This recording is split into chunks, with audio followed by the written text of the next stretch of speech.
ఈ పొగేంట్రా? వెయిట్, ఇది అదైతే కాదు కదా? ఇదదే సిగరెట్ పొగే. ఈ ఎదవా సిగరెట్ కాల్చడం ఎప్పుడో మానేశాడు కదా, మళ్ళీ మొదలు పెట్టినట్టున్నారు. ఇంకానా?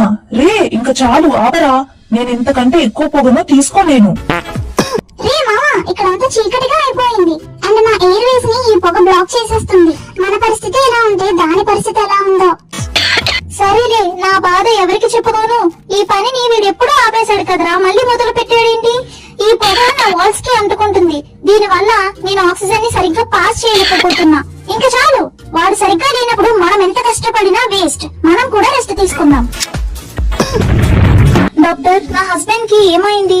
వీడు సడన్ గా దగ్గుతూ కింద పడిపోయాడు. ఇతను చాలా సంవత్సరాల నుండి కంటిన్యూగా స్మోక్ చేయటం వల్ల లంగ్స్ డ్యామేజ్ అయిపోయాయి. ఈ సిగరెట్ నుండి వచ్చిన టార్ అండ్ టాక్సిన్స్ ఇతని ఎయిర్ వేస్ ని వీక్ చేసేశాయి. దీని వల్ల ఆక్సిజన్ ఫ్లో కష్టమైంది.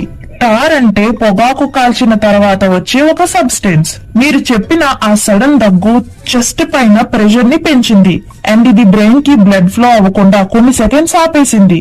మీరిప్పుడు ఫాస్ట్ గా అలర్ట్ అయ్యి హాస్పిటల్ కి తీసుకురావటం మంచిదయింది.